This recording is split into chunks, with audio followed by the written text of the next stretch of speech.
Greetings, everybody. Welcome to the May 22nd, 2017 edition of the Triple R podcast, as the popular kids are calling it. That's right. This is the Rebels, Rogues, and Redbeards podcast, coming to you with a three-man booth. I know we just introduced the four-man booth with our last week's episode, or our previous episode, whatever you want to call it. But we are a man down here this evening. We'll go ahead and say that we are unfortunately missing out on the input of one mixed martial Anwar. He is having some family obligations, and he is getting a pass here tonight. We're giving him shore leave, whatever you want to call it. But he will be back on the next episode of the show. In the meantime, we've got our normal cast of characters that joins us. We are, of course, joined by our new cast member, that being Mr. Andrew Silly. Andrew, how are you doing this evening, sir? I'm doing pretty damn good. How are you doing?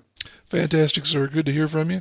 I want to take a moment to give some extra kudos to Mr. Andrew, because of the fact that he's been doing a lot of work in making us look better here on the podcast. I know that it's a little bit weird to say that we're making things look better on a podcast, seeing as how we are a audio presentation as opposed to video. But the fact of the matter is, everybody likes a good, graphics package.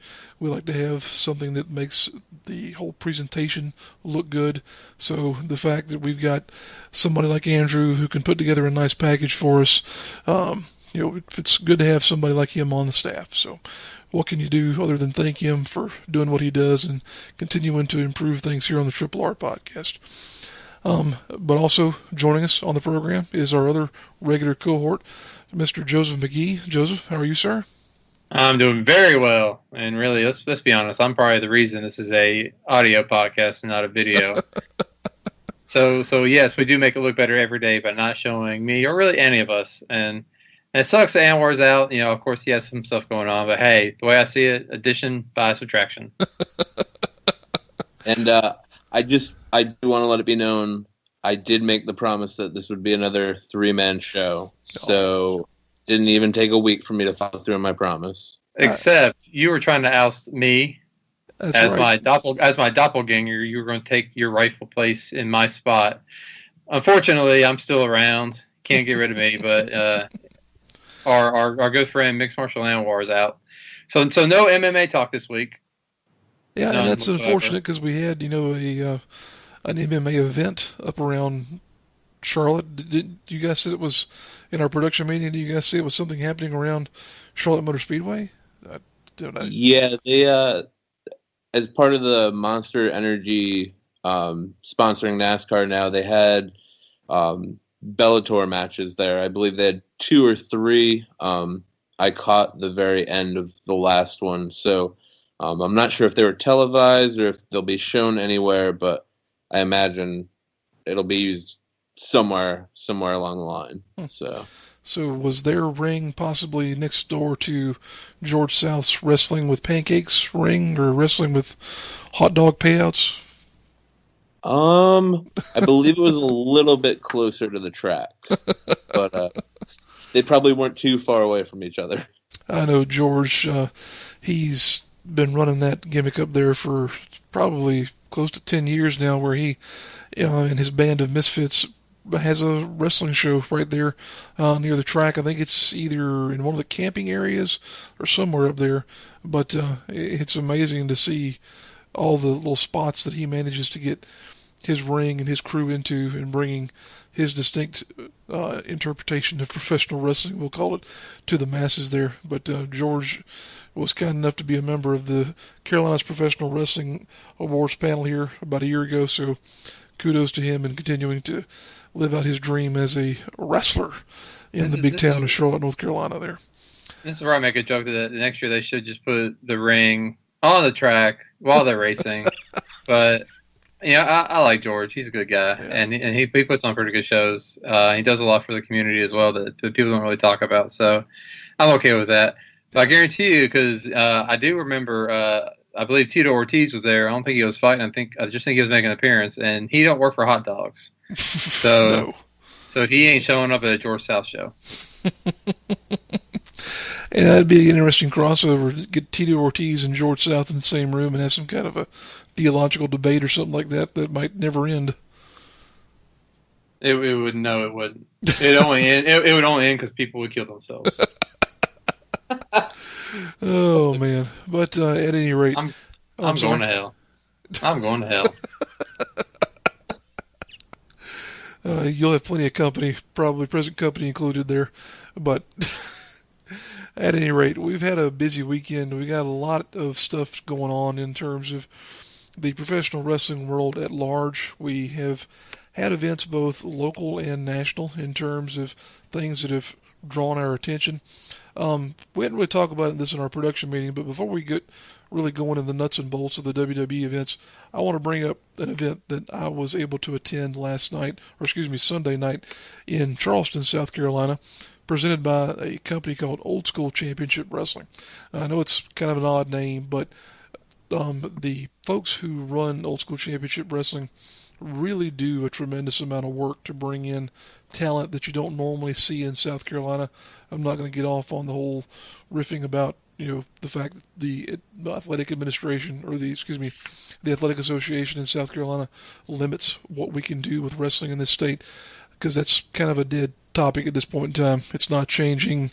They're not going away. You just have to deal with it. But the folks at OSCW do a lot to bring in talent from Georgia, from Florida, from other parts of the world to give people a fresh experience. And they did that last night, not only by bringing in some names like Francisco Chiazzo and Stormy Lee, but also you had David Hart Smith, who have now, if you pay attention to any of the things that he's done in Japan at New Japan Pro Wrestling, is Davey Boy Smith Jr. is what he's more or less being referred to as now.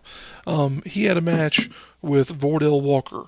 And I know some people will know the name of Vordell Walker, but not everyone will immediately pick up on that. But really and truly, that was in my mind, a match of the year contender, at least in the Mid-Atlantic. Those two beat the tar out of one another for right at half an hour. Tremendous match. Couldn't speak any more highly of it if I tried, in terms of what they really and truly did out there in terms of telling a story and delivering on what was a very entertaining card. For $10, you had 7 matches there that were, in my mind, the same quality as anything, or greater quality than what you get around anywhere else. So just wanted to give kudos to OSCW and everyone behind that show down there in Charleston, South Carolina. Definitely check them out if you ever get the opportunity to see one of their shows. They're going to be coming up again in July. They've got a show on July 30th, again in Hanahan, South Carolina, it's basically Charleston. It's kind of North Charleston, but still, if you're coming down 26, you can't miss it. I-26, that is, in South Carolina. That having been said, I want to move over into talking about the NXT TakeOver Chicago event, which was a pretty stacked card in terms of what NXT has going on these days. And you're starting to, again, see the real jump into this next iteration of their roster and the next group of guys who are going to be, the ones that we look at as being the top stars in NXT for now, but that will likely be some of the top stars in the main roster here in the next couple of years. Joseph, I'll throw it to you here first. What was your overall take on the event here? My overall take was that show was freaking amazing. Yes. It was from top to bottom. It was just a fantastic show, 2.5 hours of wrestling where I was thoroughly entertained the entire time from the start with Roddy Strong and Eric Young all the way to the ladder match main event. And a ton of new stars were created. Of course, they've been kind of grooming Roderick Strong. They've been kind of showing those little video packages, kind of showing his life outside of the ring. That's really been kind of resonating with the crowd. He already had a name that he brought to the WWE, but then now a whole new audience is kind of latching onto him as well, and you can kind of see him being groomed as one of their next top guys. And of course, in the main event, all 4 of those guys, Authors of Pain, and I know people like to kind of crap on them for a lot of reasons, which I still can't figure out why. But those guys stepped up to the plate. They delivered. And, of course, Gargano and Tommaso Ciampa, they delivered as well. And the last 5 minutes of the show where we saw Ciampa just turn on Gargano and just absolutely destroy him, eviscerate him, was just mesmerizing, and it instantly created 2 new stars. You have Ciampa, who will automatically become one of the top heels, one of the most hated men in NXT, and then Gargano, whenever he comes back, hopefully they keep him off TV for a while to sell the attack. But once he comes back, man, there's not going to be a bigger babyface in NXT. But for me, the 2 biggest stars that were made were these 2 kids from the United Kingdom, Tyler Bate and Pete Dunne. I mean, these guys have, of course they had the UK tournament and they've had their UK special, and these both kids have both appeared on NXT, but this was the first time that they've appeared in front of, probably one of the largest crowds they've ever competed against, and then probably in front of the largest worldwide audience to watch them. And those guys absolutely killed it. I mean, I'm still thinking about that match, and it was just phenomenal. You talked about the match of the year, the Mid-Atlantic between Davey Boy Smith Jr. and Wardell Walker, but with those 2 kids put on NXT, might be the match of the year candidate for WWE in 2017. Definitely could be. And I'll step back into your comments there. Isn't it amazing to see somebody like Eric Young make that transition away from Impact Wrestling and TNA and become such a presence in NXT, and just, I'll say, defy the odds, because it really was to a point where when he was in TNA that he had become so mired in the years and years and years of sort of stops and starts and all the wackiness that they had him involved in, that it just seemed like, all right, well, this is what he's going to be forever. But then he comes over to NXT, and I'll say he probably is enjoying the kind of success that James Storm could have had if he had done the smart thing and stayed with NXT instead of going back to TNA.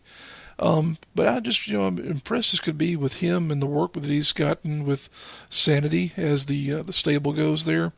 And Roderick Strong, I mean, the guy can do anything you ask him to. And if you've not seen the videos that Joseph was mentioning there, that WWE has produced in terms of sort of giving you a background into what his life was like leading up to his wrestling career and to where he is now, definitely go check those out. They're on YouTube and readily available right now for you to check out. But really just something special to see, and one of those things where you want to cheer for the guy even more after having watched them, because he's got that everyman type of message, where he came from nothing, he had a rough childhood, and now he's enjoying the success of having worked his ass off to get to where he is.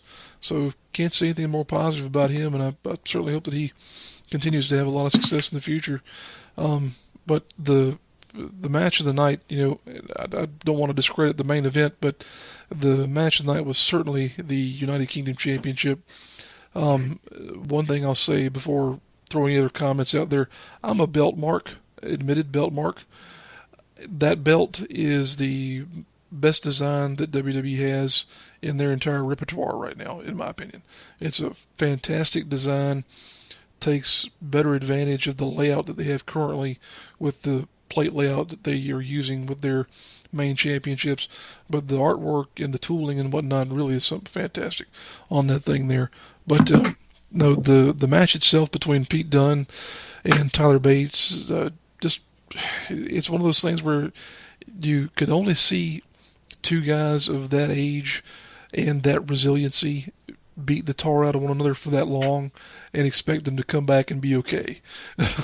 Yeah, I know. Cause I think Tyler Bates would just turn 20, and Pete Dunne's only like 23. It's like shit. When I was that age, man, I was working at a video game store and drinking a lot of Miller High Life. So I mean, kudos to those kids, man, because they, like I said, they absolutely tore the house down in front of probably 20,000 people, 18 and some change. I think so. That's phenomenal. And like I said, but really, I kind of talked about, for me, like the 3 highlights of the show. Well, not so much. I guess not the opening match wasn't really a highlight for me, but definitely the UK match and the tag title main event were both big highlights. But really, there wasn't a bad match on the card. It was just a fantastic show, top to bottom. And really, like I said, and the NXT Championship match between Hideo Itami and Bobby Roode, which really most people were really indifferent to at best. Hopefully, I know everybody was, on the Bobby Roode bandwagon, but hopefully Hideo Itami got some people to come back around to him and show that he really can deliver, because he definitely did on Saturday. Yeah, Andrew, I'll throw it to you here now, sir. What was your take on this whole event? I agree with you guys on a lot of points. I watch a lot of Progress Wrestling from the UK, which Tyler Bate and Pete Dunne are a part of. And, I mean, total, I've probably watched 3 to 4 years of their company, and I've never seen either of those guys go to that level. So they knew what they needed to do to grab people's attention, and I think they went far beyond that.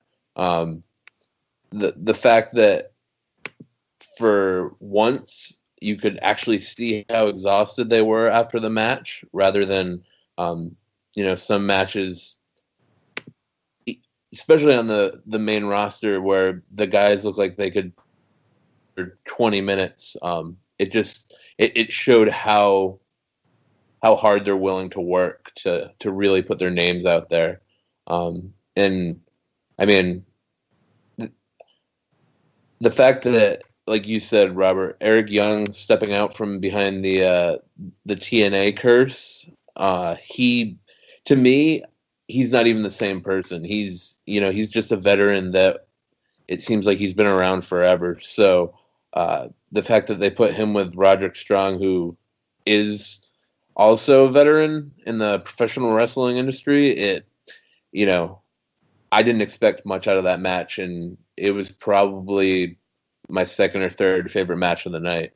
So I think the one thing that this takeover's it did for NXT as a whole was really tell stories all the way through.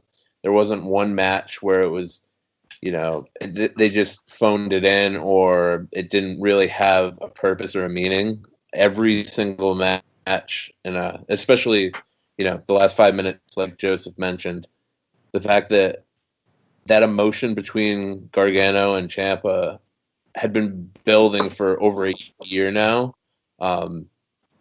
It brought me back to watching Shawn Michaels throw Marty Jannetty through the window. I mean, I don't know how many people caught it, but when Ciampa was sitting on the table and Gargano had his head in his lap and he was reaching for him, it felt like a friend was sincerely turning on the other, and that it's never blurring the lines that much with professional wrestling nowadays. So it was a very special thing to see.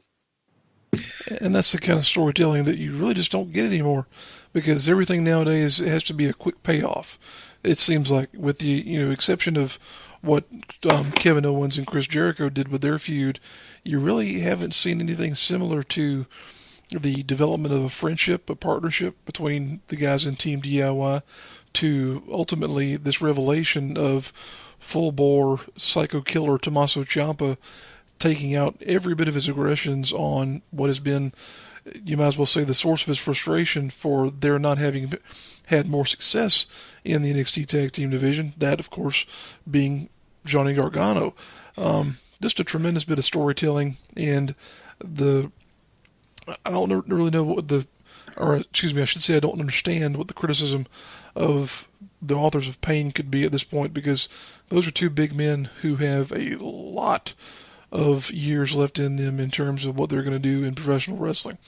Absolutely. I think that them, along with Precious Paul, of course, the way things get changed around and teams making their transition from NXT to WWE, you never know if Paul may be with them or not, because they don't seem to be that big on bringing managers over, but hopefully they will, because he's been an integral part in their success, I'll go ahead and say.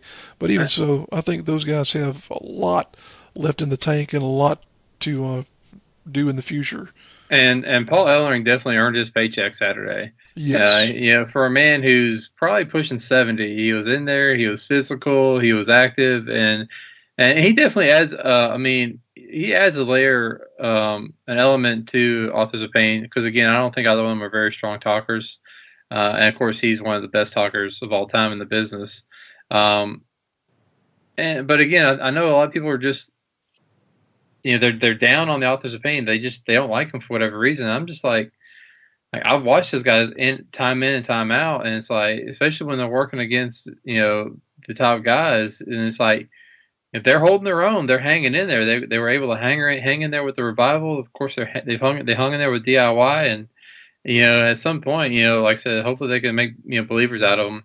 I don't know if it's just because they look too much like Roman Reigns, and everybody hates Roman Reigns with their all black and their vest and everything. I have no idea, but yeah, kind of like they're like they got the Shield hand-me-downs, and people don't like that. I don't know, but man, yeah, those guys go out there and deliver. They sure do. I mean, and I think this. Go ahead, Andrew. No, go ahead, Joseph. No, I was just saying this show was like super important just for the NXT brand because kind of coming out of WrestleMania, a lot of people were, I don't want to say down on the brand, but there was just so much like kind of people weren't sure where it was going to go because they lost so many stars, and of course they've been they lose stars all the time to the main roster, but I don't think that they took such a they were so top heavy for a while with like Nakamura, Samoa Joe, even Ty Dillinger, and to lose all those guys, they were it's kind of like who was left. Of course, they had Bobby Roode, and it was really at this point, it's time for a lot of guys to step up, and we've seen that again with DIY, and again I think we saw it with Hideo Itami as well. Guys are stepping up, and again I think they're kind of creating a new generation for the NXT brand, and we're going to see a lot of new faces over the summer, and that's really exciting for me as well. Yep. And one match. Sorry. Go ahead, Andrew.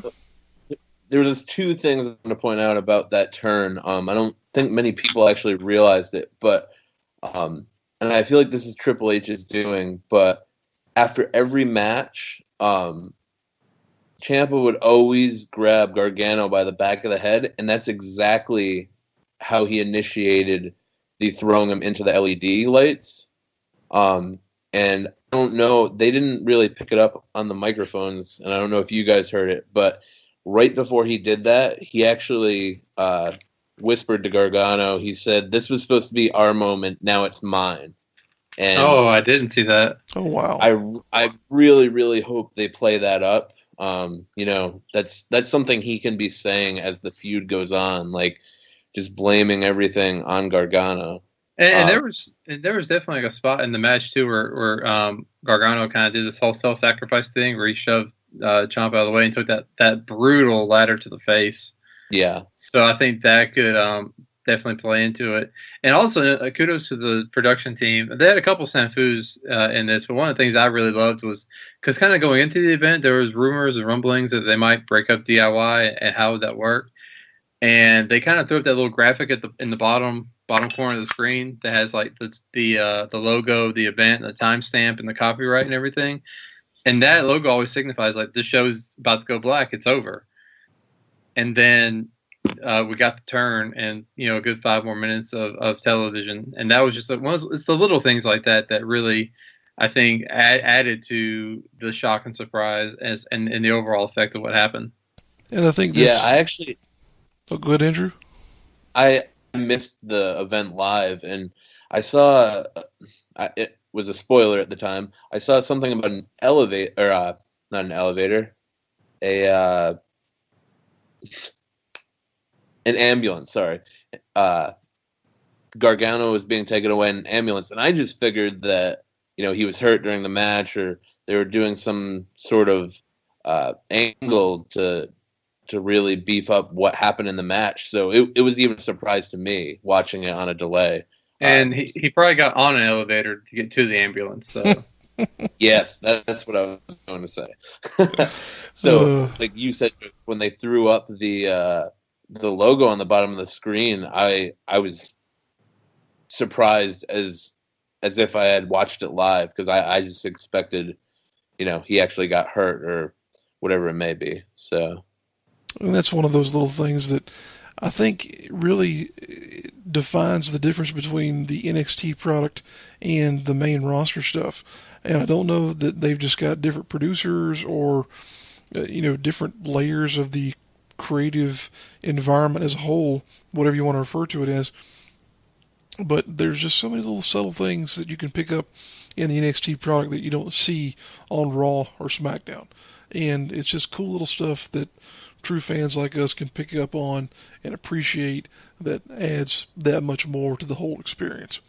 That's because a true fan is the brains behind NXT. I mean, it's no secret that NXT is Triple H's baby. That's true. And now, the main roster, your Raw and SmackDown, there's wrestling people behind it, but at the end of the day, it's run by a businessman. It's run by Vince McMahon. He's got the final say. He's got his hands in everything.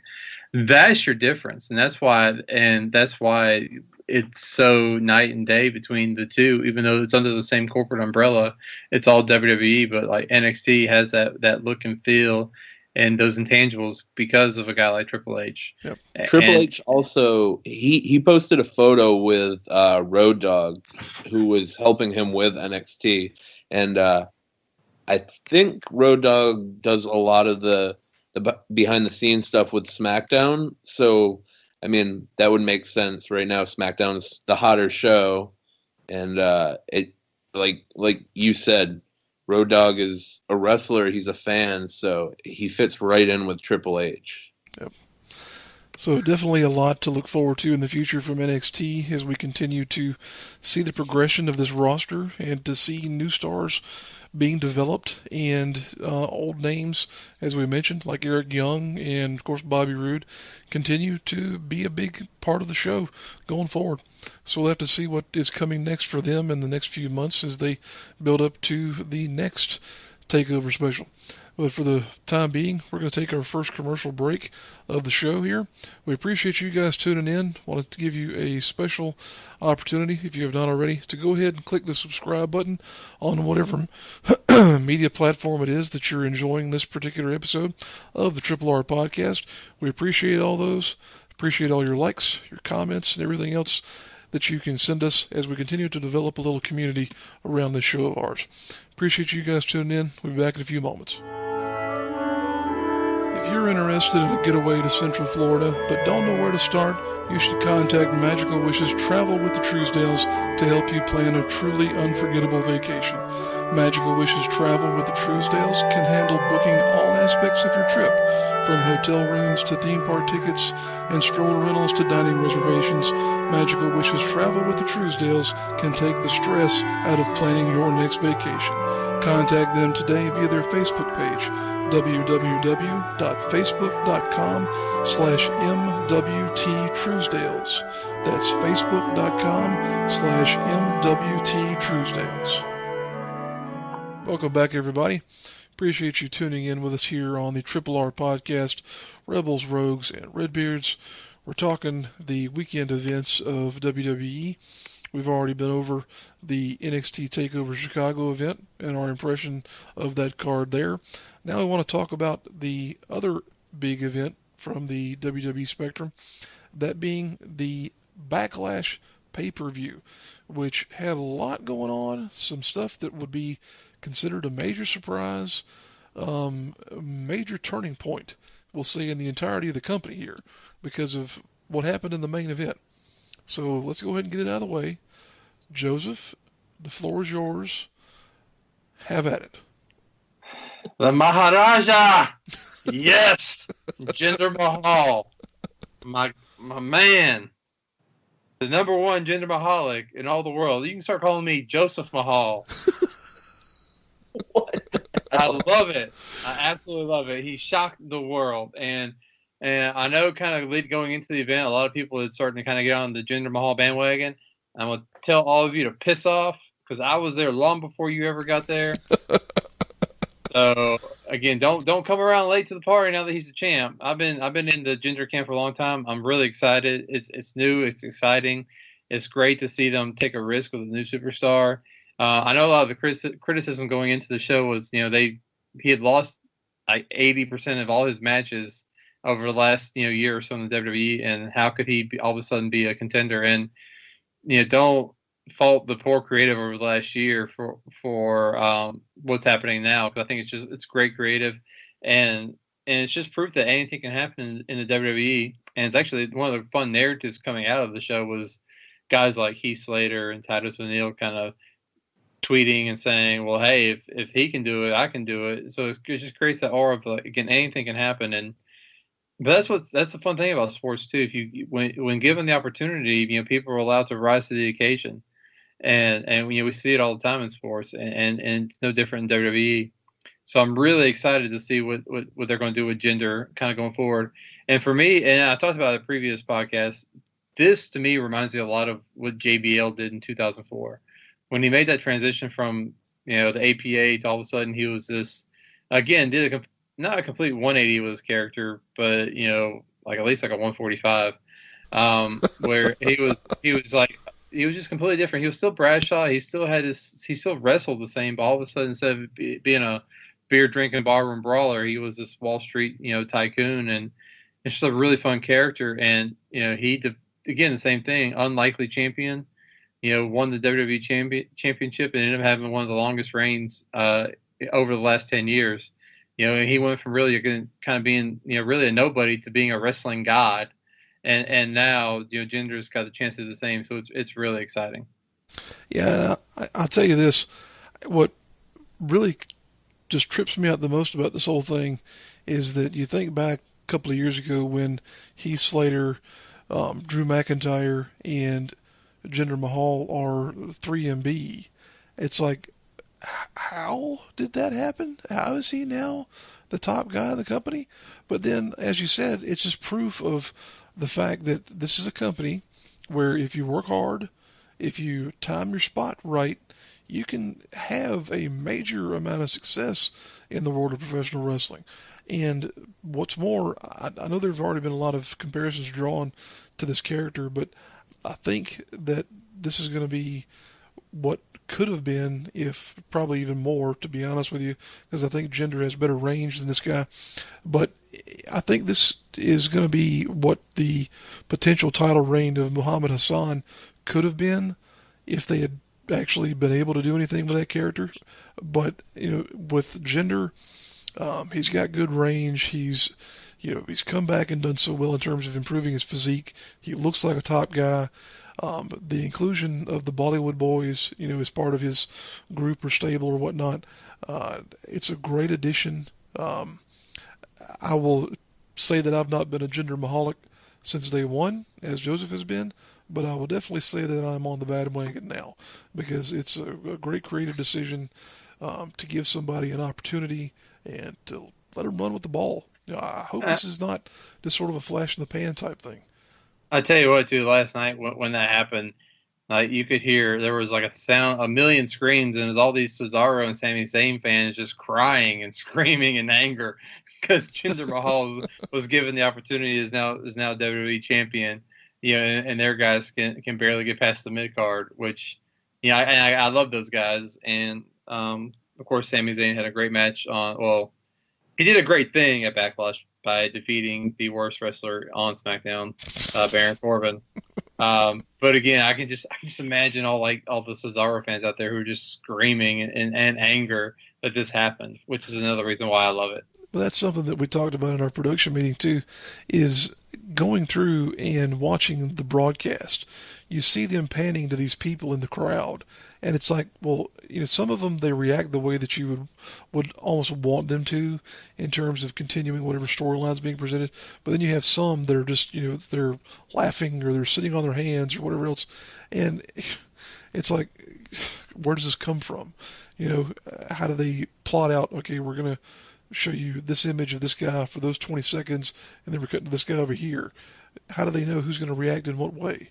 But even so, it's like you described there in looking across the audience, not only there in the crowd, but also online during the show. If you're watching Twitter at all, you see people erupt with this massive amount of frustration or just jubilation on the other end of the things. It's crazy to see people on both ends of the spectrum with this result that we have here, where Jinder Mahal is now the WWE champion. Andrew, what was your impression of this whole thing here? I mean, I saw it coming. I saw, as soon as they announced the match, Orton hasn't had a strong title reign in a long time, and I think Vince figured that out pretty quickly. It's sad that someone of his status is a transitional champ, basically, at this point in his career. But I mean, I hope it kind of goes the JBL route, and he has the title for a while. I think something like that is needed with one of the larger titles.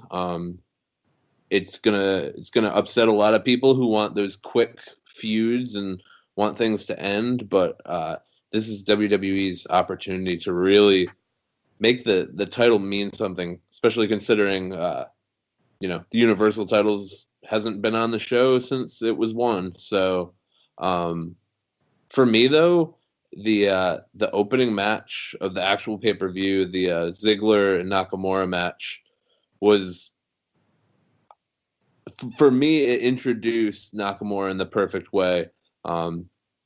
It shows how much they actually are going to invest in him, having his first match be on pay-per-view. And so many people just think that an opening match is, it's meant for the mid-card guys or the quick match just to get it out of the way. But I think them putting that on first was one of the smarter moves, other than giving Mahal the title. Yeah, and this was a big first test for Nakamura because he hasn't had much in terms of really any exposure to mainstream audiences. I'm not going to call the NXT audience a mainstream audience because I think it's a sort of a compartmentalized thing. But I think it's going to continue to take some growing and some development for people to really see the range and the ability of someone like Nakamura. Ziggler was a great first opponent for him to be paired with, though, because Ziggler's one of those guys who, if you were to throw him in New Japan, he would get along immediately. He could do it from day one. Yeah. And really, for a show, and I'm not done talking about gender yet. We'll get back to gender. But with this, because all the pay-per-view promotion was around Nakamura. From the graphics, the poster, everything. And so I don't have any problem with them highlighting him right out the gate. They give him his entrance. For me, this is a match that I would have liked to have seen a little more one-sided in Nakamura's favor. Not to take anything away from Ziggler, because I think those two guys could wrestle 100 times and they would entertain us each and every time. I would have liked to see a little more showcase, little more, Nakamura heavy and probably a little bit quicker and more decisive. But again, I think there's a lot more story that they could tell us. But again, they've treated him very well since calling him up, and they're treating him like a special attraction, which he is. I mean, this is a guy that shouldn't be wrestling every SmackDown. Shouldn't be wrestling on every single TV show. Make his appearances and make his matches feel special and mean a little more. And I think they did a pretty good job accomplishing that at Backlash. Yep, and that's one of the things that not everybody will understand about Nakamura is that he's not old by any stretch of the imagination, but he's got a lot of mileage on him in terms of the things that he's done in his career.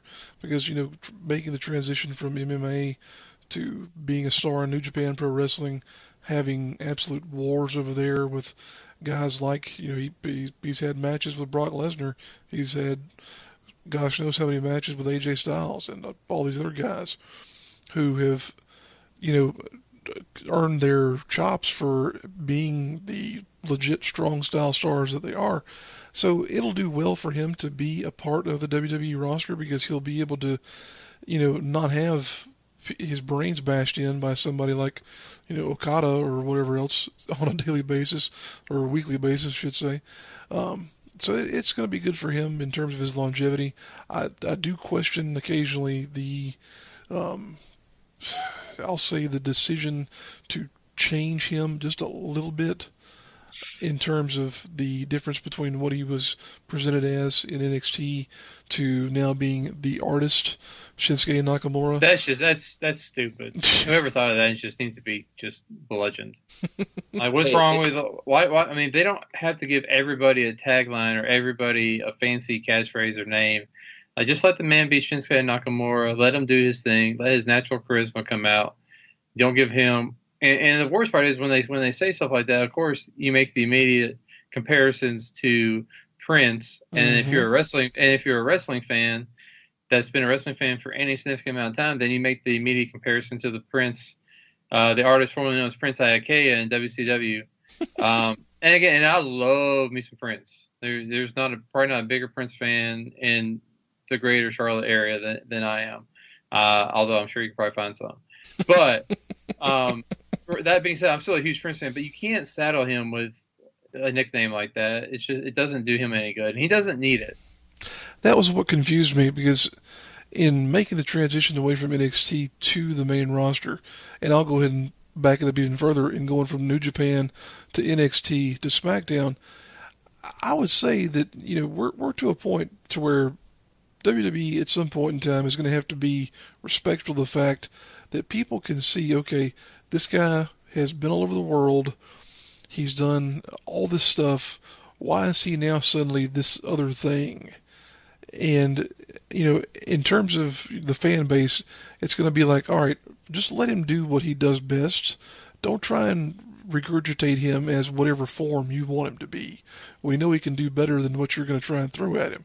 And, it's one of those things, too, where you almost hate for them to saddle him with something and then it not be successful and him be thought of as a failure or somebody who didn't measure up to grabbing that good old brass ring that Vince likes to put in front of so many people's faces. Luckily they didn't. They didn't really. They gave him that silly little nickname, or I don't even nickname, a little tagline to go with them. But at the end of the day, his character still the same. He still has his entrance, and I think no matter what you call him, his natural charisma is going to shine through. And really, if they want to call anybody the artist, they should say that and get at the Aiden English, because that dude's an artist. I would say so. And he was part of the show here as well. He and Ty Dillinger. Ty, of course, both these guys are products of NXT. English, unfortunately, has had a bit of a setback here in terms of his now former tag team partner Frank Gotch no longer being a part of the Simon Gotch, not Frank Gotch. What am I saying? Whoa. Yeah, and we've already spent way too much time talking about Aiden English. We'll devote more time to him later once he moves up the ranks. Yeah, right now. Show, so we can talk about. This ain't pre-show coverage. We're talking about the pay. Or I guess, are they still pay-per-views or the network specials, whatever they're calling them these days? I don't know. That's good. That's a good point. Do people still spend $40 on these shows? I hope not. I need to find these people. If you're dumb enough to spend $40 on one, if you order one pay-per-view a year, I don't care. Like the network's where it's at, and unless you just live out in the sticks or Russia or somewhere where they don't. No, they have the network in Russia because they're always showing the Russian announcers, along with like the Chinese and Japanese and all the different foreign languages. So they're in Russia too. So, so if someone's out there paying $40 for the show, let me know and I will buy you a subscription to the network. Really and truly. But moving on from that discussion there to the other matches that were on the card, we'll briefly mention that there was a tag team championship match, and Sami Zayn defeated Baron Corbin. Yeah. Yes. Yay. Whatever. Anytime Baron Corbin loses, I'm happy. But you have the right attitude about a Baron Corbin match. It's just whatever. It is. It was one of these matches where it's on the card because of the fact they had, I'll say, maybe 10 minutes to kill, and there it was. Then I'm not even really sure what the point of calling them the welcoming committee is, but you had the 6 women's tag team match there. Let me ask you something. So Andrew, how pissed did you get when Tamina came out and you thought it was Nia Jax? Yes, that ruined her for me. So like Tamina is now on the Nia Jax shelf, we'll call it. Oh no! And it's solely based on the fact that they made her look exactly like Nia Jax. Like, I know they're both bigger than normal, but having them wear the same black outfit, like, black is only so slimming. Like, I'm a bigger guy. I wear a lot of black, but people still know that I'm a bigger guy. Like, the fact that Nia Jax weighs like 400 pounds, it's not going to change if she's wearing black. And Tamina is not Bigfoot, but they somehow made her look like Bigfoot last night. I tell you what, when she came out, I did a double take. I mean, it was just like the spitting image of Nia Jax. I was like, from the hair to the attire, even her walk and her kind of attitude, it was like everything was Nia Jax. That entire match for me, like, maybe it's just me personally, but that hurt the women's division on SmackDown. Like, it did absolutely nothing. I don't want to see another Charlotte Flair feud where she's in the championship picture, but the fact, like, they could do anything, but they stuck them together in a 6-person tag. Like, there was no real significant reason behind it. And it's like one of the things and where do they go from here? I think Natalya got the win over Becky Lynch. You would have thought it would make more sense if, like, let's say, like, Carmella pin Naomi and kind of further along the championship picture. Like, I don't really think they really furthered anything along. It was just kind of there, the only thing I could possibly think of is maybe, and this is me from the standpoint of having at one point in time been a big Natalya fan, maybe eventually, finally, they're going to throw her a bone and say, okay, you were good enough to do that little farting angle here a couple of years ago. Now here's your championship that we never gave you whenever it was the tramp stamp belt and everything else. I think, like, the fact that they had Becky Lynch be the one that got pinned it's going to hurt her for a while now. And I don't know. She started dating an MMA guy, and you can just tell that she's been training with him, and she's gotten even better in the ring. And it's not that she was bad before, but she's gotten, like, on another level. And the fact that they have her be the one that, loses the match for her team, it doesn't make a lot of sense to me. And I thought they were going in the direction where the SmackDown women's division was, it was going to be something strong.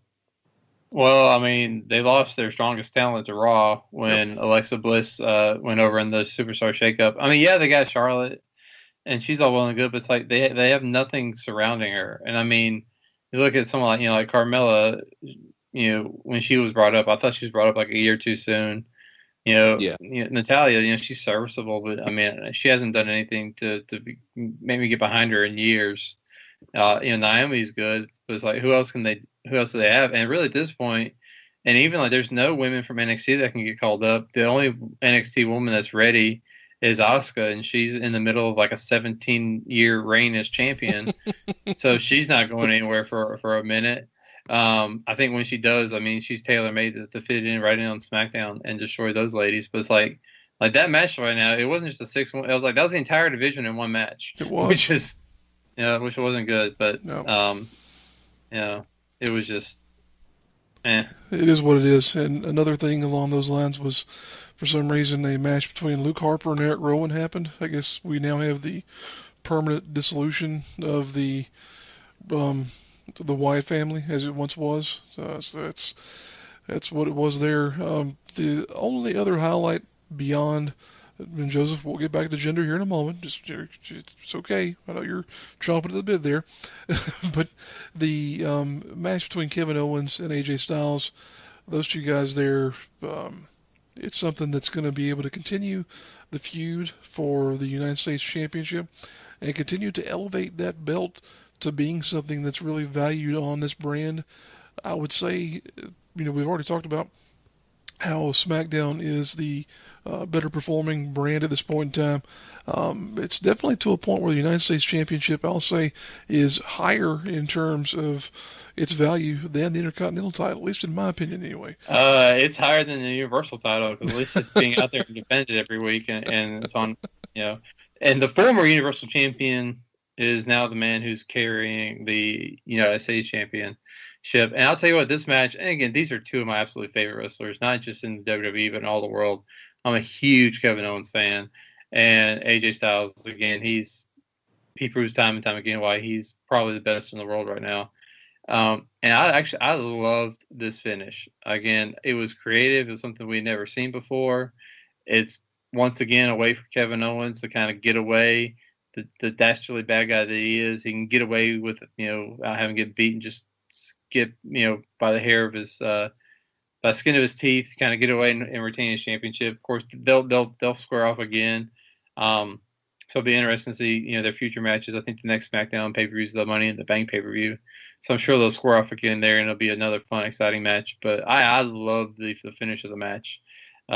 Usually, I like to shit on count-out finishes and DQs and the like, but when it's creative like this, I absolutely love it. Yeah, I think one thing that match needed was a finish like that. And I know a lot of people don't watch Talking Smack, but if anyone that's listening to this has the chance, you need to go back and watch the promo that Kevin Owens cut. He completely tore like everyone on the show a new asshole, and like he was right in, I can't even remember his name. He's one of the new hosts, but he was getting right in his face. Well, Rosenberg or Rosenthal, whatever his name is. Yeah. He like wrote on a piece of paper. He put Kevin Owens is the best in the WWE, and he made him read it to the camera. It was stuff, that he would have been doing back in Ring of Honor in his Kevin Steen days. And the fact that they're not highlighting that on a main SmackDown show or even, a pre-match promo, like that show it's helping elevate people, because now Kevin Owens is, for the people that watched it, he's probably under some of their skin, like really upset people. So, I'm a huge Owens fan, just like you, Joseph, but like I caught myself being slightly upset that the match ended that way. And it wasn't because of the actual finish. It was because for a split second, I hated that Owens did that to AJ. And I mean, it goes back to WrestleMania with this little pinky, his little finger, the tip of his finger on the rope to break up the pin. Little things like that is really what adds those layers to his character and really makes people kind of get under his skin. And as he continues to do that, and there'll be other kind of creative ways where he kind of holds on to his title, I think it'll further that point, and the fans will just be so irate and upset. And then whenever he finally does lose the championship, whomever it is, then that reaction is going to be insane. And you made a good point about Talking Smack. I don't watch it all the time, but I tell you what, when I do, you can tell they definitely let those guys kind of cut loose and fly free. I mean, The Miz probably cut one of the best promos of the last decade on Talking Smack, and it got people talking. But it's like, if you let those guys do it in front of the live audience, in front of the thousands in attendance and the millions watching around the world. Yes, I know I just stole Michael Buffer's line, but if you let them do that and let them be themselves in that regard, like they'll be even more over than they already are. And that's it's an important thing to reiterate, and I think that the creative forces behind SmackDown get it, is that, this is a sports reference here, but guys who want the ball should get the ball. You wouldn't go out there and tell, for example, LeBron James or Steph Curry, if they're calling for it with a hot hand, no, we're going to pass. You got to give these guys their opportunity. because guys like Kevin Owens, and Miz, say whatever you want to say about his in-ring ability.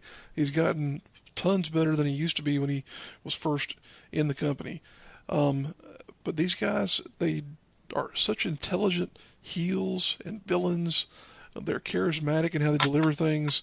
And you mentioned the pinky on the rope. That the image of that forever will be in my mind as just one of the most dastardly things that you could have done to say, all right, everybody at home who doesn't like me, here's a big turd sandwich that you have to enjoy right now because of the fact that I outsmarted your guy by putting my pinky on the rope. Just a great moment there. And, Pierre, we'll throw it back around and let Joseph have one more opportunity here to talk about the moment of the Maharaja, Jinder Mahal, before we close out this segment. A glorious moment it was. But really, well, a couple things. One, we didn't talk about the moment where Randy Orton was destroying the Bollywood boys. Oh, no. And he flipped the one guy off the table. It's the Singh brothers. It's the Singh brothers. Whatever. I don't know what their names are. Little guy 1, a little guy 2, and he took little guy 2 and flipped him over. And when he landed on his head on the table, Randy Orton just the camera was right on him, and he had this oh shit look on his face, like, man, I hope I didn't kill that guy. And it was just one of those moments where it was like, it was like when he threw the guy and he landed on the table, as a fan, I was like, oh shit. And it's like, I'm immediately thinking like, I hope he's okay. But then you see Randy Orton make that reaction. I just started laughing. There's a guy who's potentially paralyzed, and I'm laughing my ass off because Randy Orton is, had that look on his face like, oh shit, I think I killed the guy. But luckily, I think luckily he was all right. He got involved in the match later on, and he was involved in the celebration, so I guess he's all right.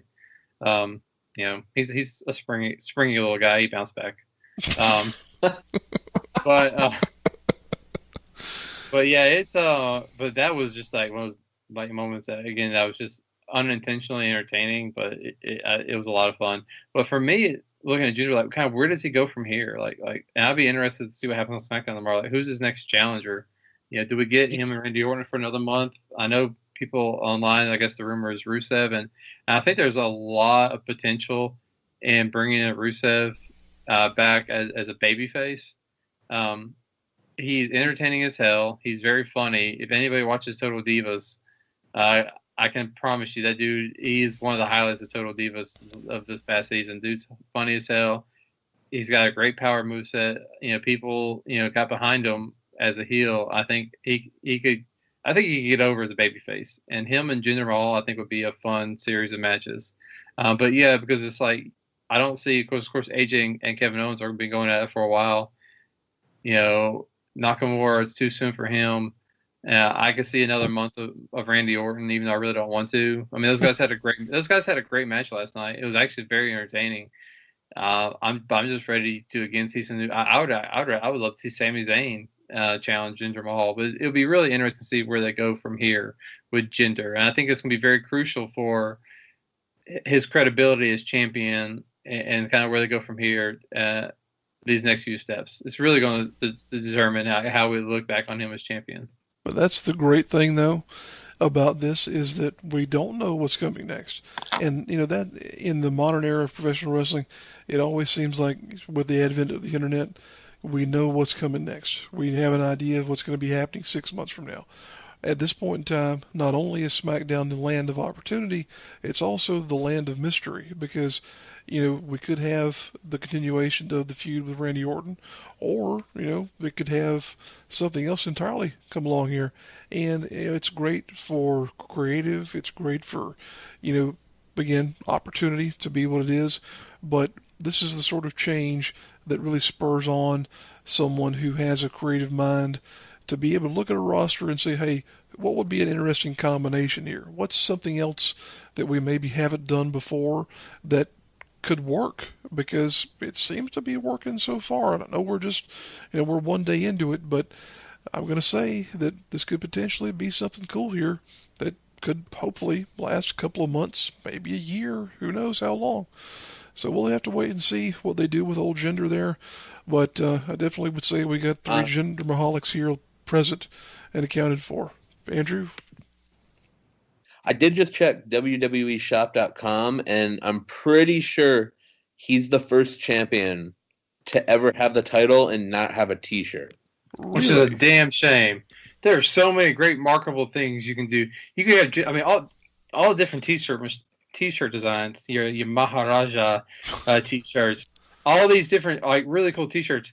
I mean, now it's going to sound a little racist, but they could have the Jinder Mahal carpets like they laid out for him when he got out of the limo. That's true. There's all kind of there's a ton of marketing potential here, and it's a damn shame the man doesn't have, I mean, hell, he doesn't have a single piece of merchandise. Like, when you put his name in, it just says "Try your search again." That is amazing. He doesn't even have a shot glass or I don't know, like a necklace or something. Nothing. Wow. That's a damn shame. Somebody needs to make sure that changes, because that's just a crying shame. I mean, the man has to earn a living somehow. Come on. I mean, even Big Boss Man has a shirt on WWE Shop, and he's been dead for 10 years. God. That's just we got it. I'm calling someone tomorrow. I'm calling their marketing team. I'm like, yeah, y'all gotta make this happen. y'all gotta fix this, because I mean, the man is the WWE champion. He deserves more respect, and he needs merchandise. And as soon as they release a shirt, damn it, I'm buying one. If Baron Corbin has a shirt, Jinder Mahal should at least Baron Corbin have doesn't a even shirt. have fans. What is Baron Corbin? Like, his mom probably buys those shirts. Oh, man. Well, that having been said, we'll go ahead and wrap up our second segment of the show here. Appreciate you guys tuning in with us once again on the Triple R podcast, Rebels, Rogues, and Redbeards. We'll be back in a few moments. Promotional consideration paid for by the following. Are you looking for custom T-shirts with a quick turnaround? Then look no further than SOS Custom Tees, your source for custom T-shirts, vinyl decals, tumblers, and more. Contact them today via their website, www.soscustomtees.com, and be sure to check out all the designs that are available in their online store. Welcome back, everybody. Appreciate you hanging out and sticking with us here on the Triple R podcast, Rebels, Rogues, and Redbeards. Once again, I want to thank you for joining us via whatever media platform it is that you are tuning into the program. We are still working on getting iTunes distribution. We're putting together some things. We're hoping to have that done here in the near future. But for the time being, we appreciate you tuning in via either YouTube or Your Listen. And coming in the near future, we will definitely be on iTunes and some stuff that is easier for folks to get a hold of this here show. So we appreciate you tuning in and for being a part of our little part of the web broadcasting community. That having been said, I want to jump into our little thing that we normally do to wrap up our shows, that being unpopular opinions. And, we've kind of already gotten to a point where we've expressed some opinions that might not be popular in this show in talking about the Maharaja Jinder Mahal. But I'm going to throw one out here because we've been doing some research.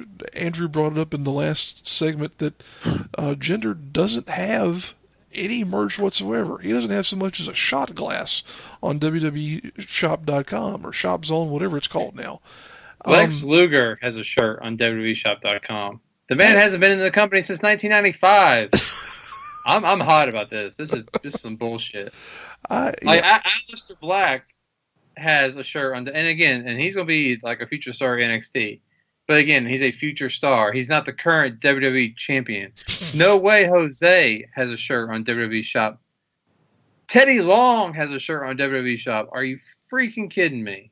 What's hard to believe about this is that these guys in this company can go from having a design to a printed shirt probably in, I'd say, 2 hours. They've got all the equipment. They've got all the means of producing these things. They had to have known probably days, if not weeks in advance, that this is the eventuality that we're coming to in terms of Jinder being the champion. Have something prepared just in case. I mean, he's the number one contender for he was the number one contender for 2.5, 3 weeks? Yeah. But, they had plenty of time. Yeah.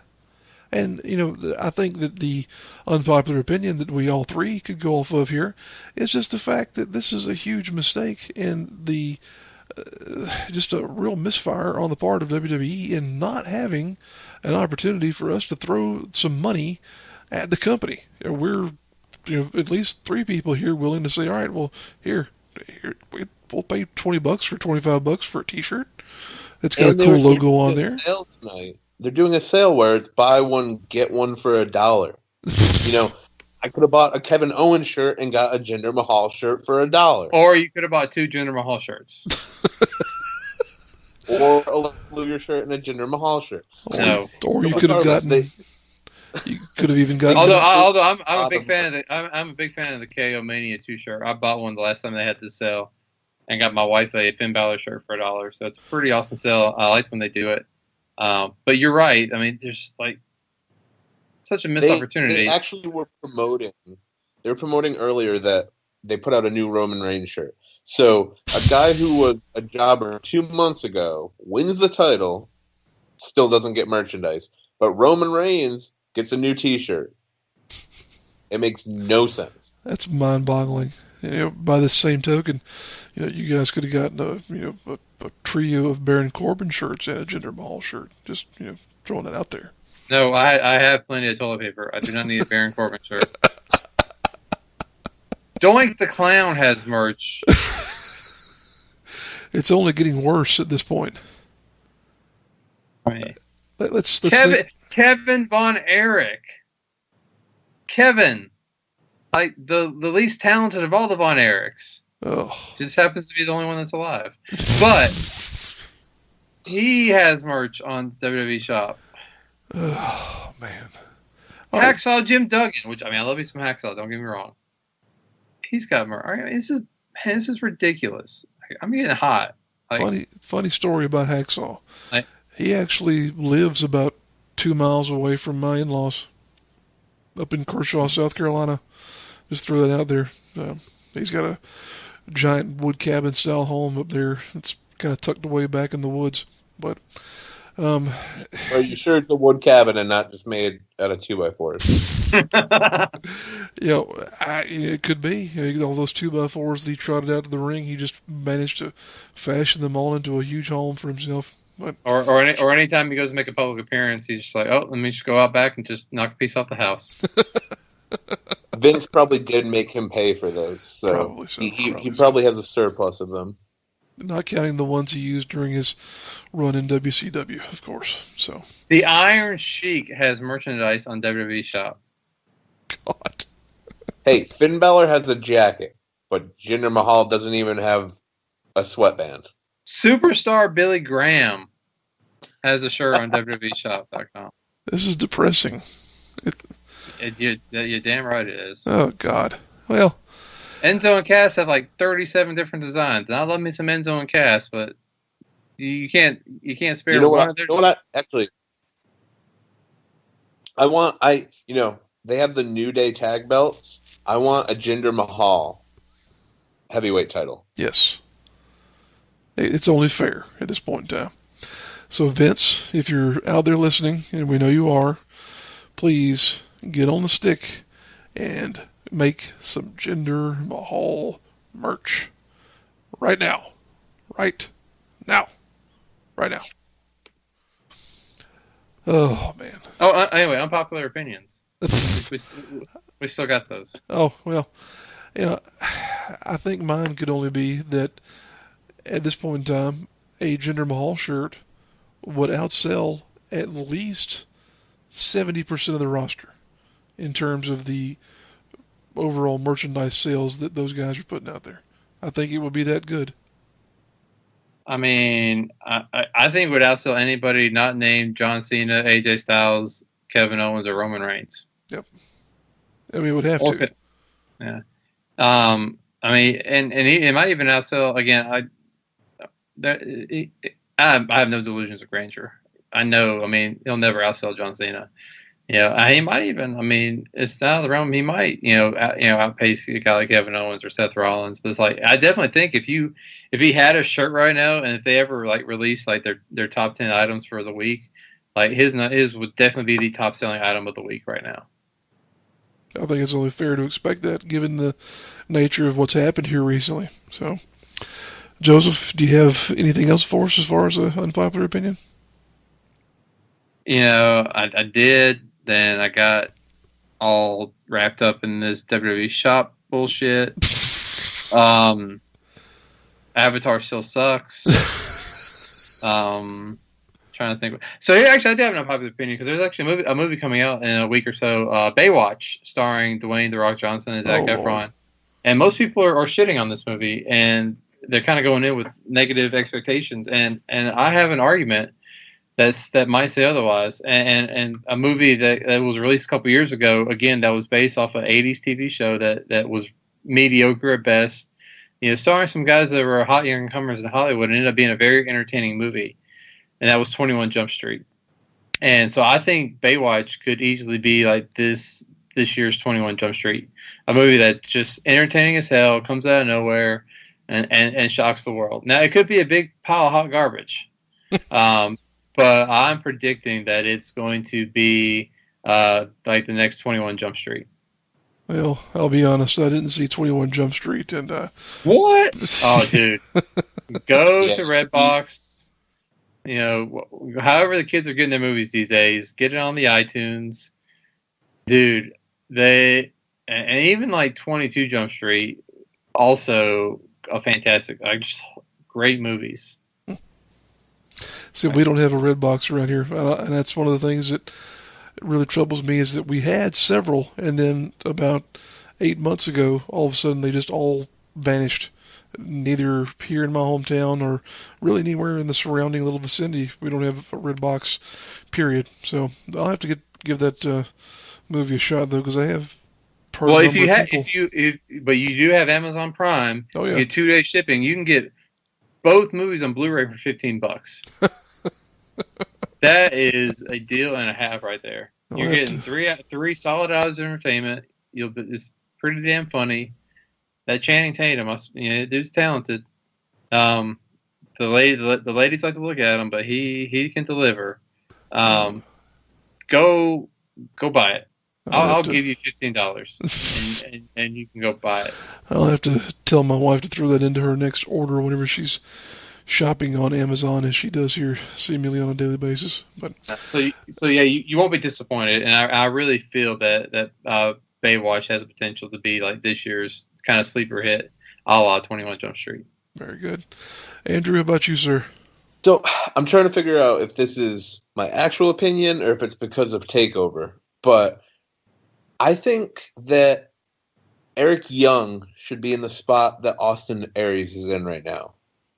They both deserve to be on the main roster, but Austin Aries just hasn't been doing it for me lately.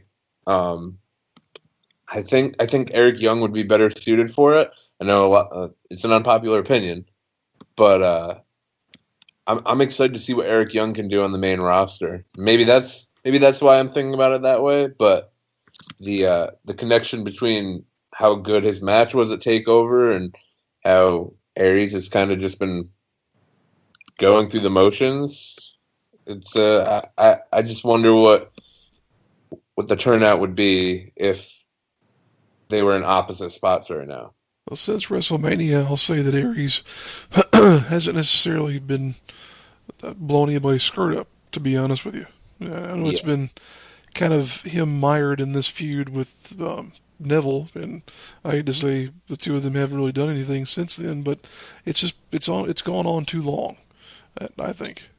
But yeah, I mean, there can be the long-term booking, but you have to keep the chemistry up, and it seems like it's turning into a lot of tag matches and just filler matches to get them to the next pay-per-view. And I believe Aries and Neville are wrestling at Extreme Rules again. There'll probably be a stipulation, I imagine, but the last almost 8 weeks since WrestleMania, he has done very little for me. Yep. I would be in agreement with you, so you won't get any argument from me there. But that is our show for this week, folks. We appreciate you tuning in and being a part of the Triple R podcast here with us on Rebels, Rogues, and Redbeards. For my friends Joseph and Andrew, Anwar sitting at home doing whatever it is you're doing. Appreciate all you guys being a part of the program and for putting this whole thing together with me here on Triple R Podcast. We will see you folks down the road.